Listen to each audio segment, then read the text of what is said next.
Halo semuanya, ini adalah video baru di tahun baru 2024 di mana saya akan membahas ya SMRA yang labanya naik signifikan, tetapi ada hal yang perlu diperhatikan dan cenderung hal yang negatif. Nah, apakah itu akan saya ulas di video kali ini. Oke, tonton video ini sampai selesai. Check this out. Sekarang bisa join grup belajar investasi saham. Bisa dengan bikin akun Mirai deposit 10 juta atau membayar 400.000 untuk selamanya. Gimana caranya? Link ada di deskripsi. Info lebih lanjut bisa hubungi ke DM Instagram kita. Sumerekon Agung Tbk atau kode sahamnya SMRA. Ini termasuk sektor properti dan real estate. Terus masuk kategori syariah juga, indeks syariah growth, iGrade, IDX SMC Com, IDX SMC Liquid dan lainnya lah banyak. Nah ini Oke, ini Sumerekon kondisinya saya take video ini tuh di 30 Desember 2023. Tetapi kemungkinan besar video ini akan rilis itu di 2 Januari 2024. Dan akhir tahun video SMRA ditutup di harga 575 per lembarnya atau di PI 10,9 kali dan PBV 0,97 kali. Jadi secara PI ini masih tergolong murah di bawah 15, tapi secara PBV biasa saja lah, so-so lah, dibilang mahal tidak, dibilang murah juga tidak. Yang menarik, menurut Stockbit harga wajarnya tuh di 15 triliun, 15,4. Sekarang market capnya di 9,4 triliun.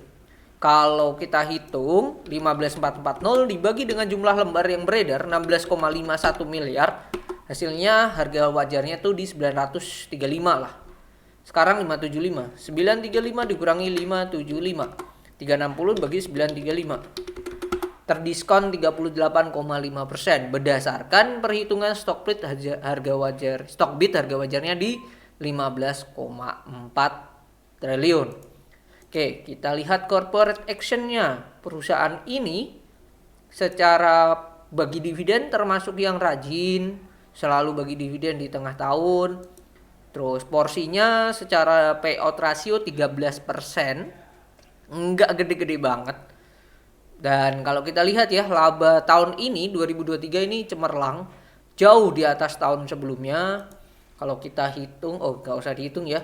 Ini saya ada laporan keuangan kuartal ketiganya, di mana kalau kita lihat secara net profit perusahaan itu di angka 653 miliar, sedangkan sebelumnya 309. Jadi 653.024 302 kurangi 309 675 690 343 miliar kenaikannya, atau dibagi dengan 309 675 690 hasilnya kenaikannya mencapai 110%. Kenaikannya luar biasa.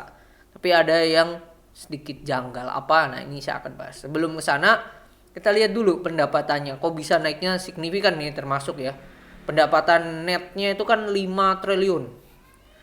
Dibandingkan tahun lalu juga sudah naik lumayan gede. 5080 kurangi sebelumnya 4211. 869 miliar atau senilai 20%, which is good menurut saya.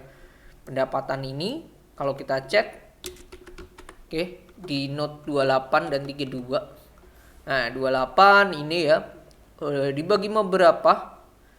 Ada lain-lain jadi 3 ya. Lalu properti investasi dan juga pengembangan properti. Pengembangan properti mereka omsetnya 3 triliun naik. Properti investasi naik dikit 1,2 dan lain-lain juga naik 100 lah ya, 100 per 5 20%, lumayan besar nih. Kenaikan terbesar itu kalau lain-lain itu di hotel naiknya lumayan gede ya, 303 M, sebelumnya hanya 195. Lalu kalau properti investasi kenaikan lumayan gedenya itu ya ini komersial dan lain-lain. Oh ini perkantoran ini lumayan naiknya. Lalu kalau pengembangan properti yang naik itu apartemen sebelumnya nggak ada jadi ada. Jadi ini lini bisnis yang baru. Rumah ini juga naik lumayan signifikan, udah hampir 100 kali lipat dibanding tahun lalu, hampir ya. Sebelumnya 1,3 sekarang 2,5 gitu.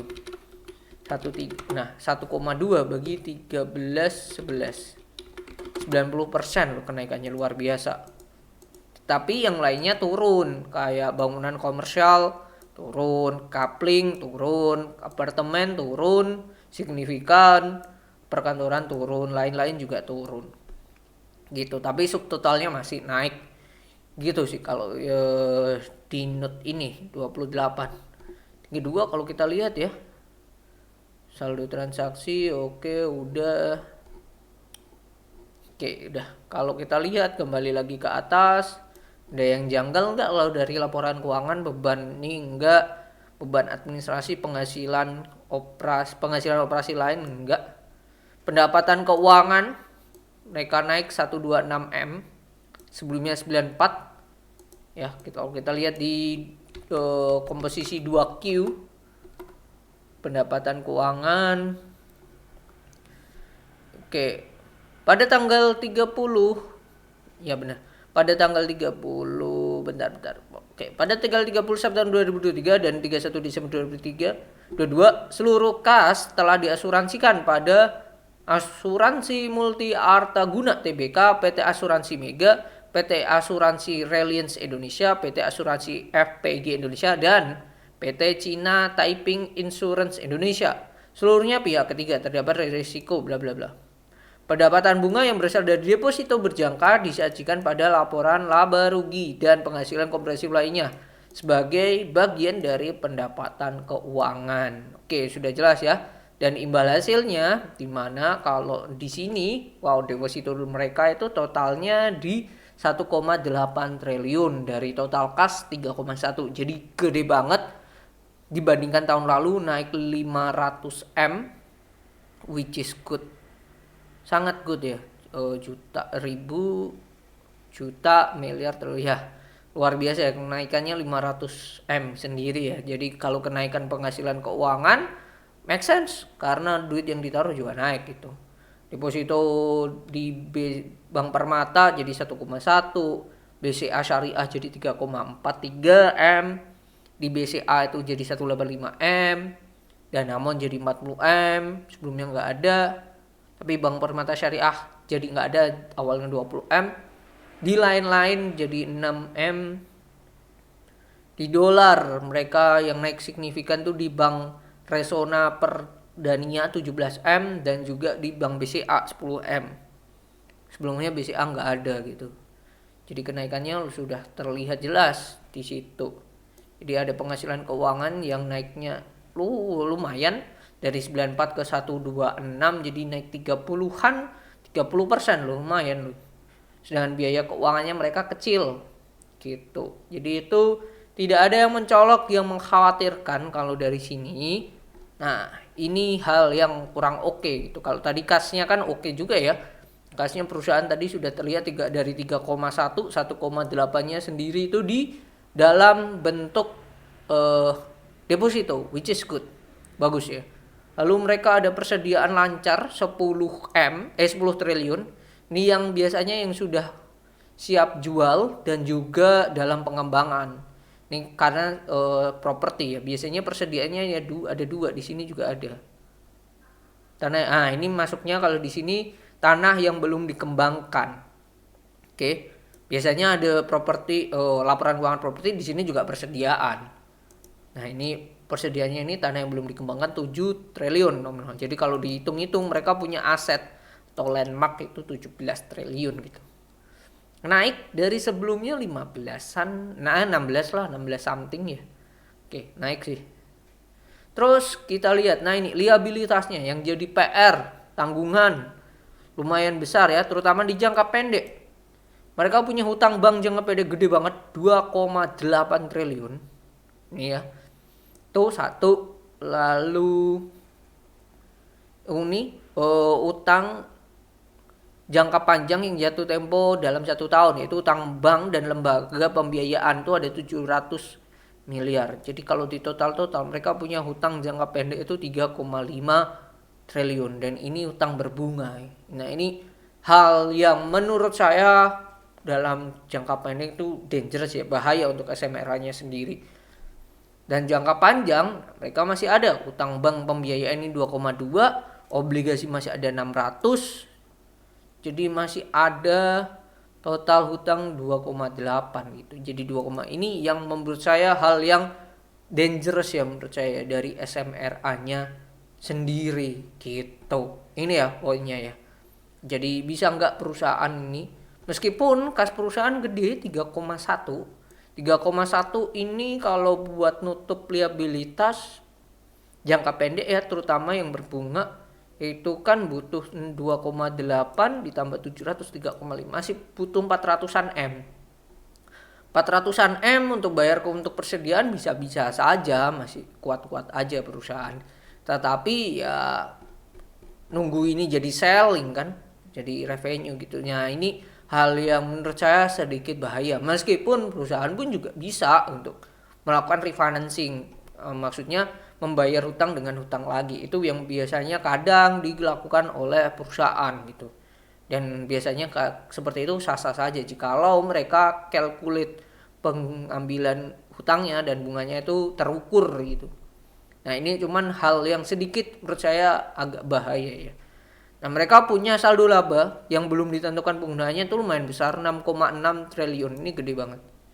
Nah, ini dana yang bisa digunakan untuk invest mereka ya dari si SMRA. Nah, kalau kita lihat di arus kas perusahaan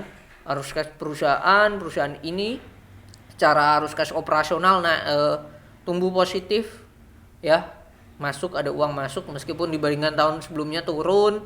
Arus kas aktivitas investasi mereka keluar jor-joran 1,3 triliun, jadi menunjukkan bahwa mereka invest lagi terutama di tanah yang belum dikembangkan, jadi 700 M nambah, dan juga ya itu 700 M. Terus aktivitas pendanaan mereka dapat 247 miliar, berarti mereka hutang lagi. Ya, mereka hutang lagi. Nah, ini terlihat di sini ya. Di mana penerimaan utang bank mereka dapat 2,5 triliun, tapi gunakan bayar utang juga 1,9 gitu. That's why masih surplus gitu. Nah, ini yang menunjukkan bahwa ya mereka refinancing sih. Mereka bayar utang tapi mereka ambil utang lagi. Gitu. Itu sih yang menurut saya sedikit bahayanya di SMRA. Nah, kembali lagi keputusannya kembali ke Bapak Ibu dan teman-teman gitu. Kalau berdasarkan kenaikan labanya luar biasa perusahaan ini. Nah, kita hitung-hitungan nih, kalau semisal mereka bagi dividen tuh berapa? Labanya kan 272 tambah 162 tambah 219, 653 miliar sampai kuartal 3. Dibagi dengan jumlah lembarnya 16,51, hasilnya 39,55. Ini dalam 3 kuartal doang. Terus kalau asumsi mereka cuma dapat 100 miliar ya. 653 ditambah 100 miliar asumsi ya di kuartal 4. Dibagi dengan jumlah lembarnya itu ya 45 per lembar. EPS-nya kali 10% lah ya. Karena dividen payout rasionya kan di angka 13 ya. Kita konservatif aja 10% ya, mereka akan bagi dividen minimal 4,5. Dengan catatan dua tadi, DPR-nya 10% dan juga laba kuartal 4 cuma 100 miliar. Itu 4,5. Apakah make sense? Kalau menurut saya ini terlalu kecil karena tahun lalu juga mereka berani bagi dividen 7 per lembar. Jadi kalau cuma 4 ini ya sangatlah mungkin banget dibagi gitu. Kalau kita bagi dengan harga sekarang 575, dividen yieldnya 0,79. Karena memang sektor properti jarang banget bagi dividen yang gede. Setahu saya hanya salah satu perusahaan saja yang bagi dividen gede di sektor properti, yaitu Demas. Oke, mungkin itu yang bisa saya bagikan. Terlihat bahwa SMRA which is good, labanya tumbuh positif, pertumbuhannya signifikan, juga tidak ada hal yang aneh-aneh. menunjukkan bahwa memang lini bisnisnya jalan. Cuman sisi negatifnya yaitu tadi hutangnya dalam jangka pendek terlalu besar. Jadi itu semoga bermanfaat. Dan ada sisi positifnya lagi ya, berdasarkan Stockbit harga wajarnya di 15 triliun. Nah, keputusan untuk beli atau jual kembali lagi ke keputusan Bapak Ibu masing-masing. Oke, dianalisa lagi dan semoga apa yang saya sharekan di video kali ini bermanfaat, dan jika ada view atau insight yang berbeda boleh tulis di kolom komentar. Oke, kembali lagi nanti kita di video yang lain dan bye-bye dan semoga Bapak Ibu dan teman-teman sehat selalu. Bye.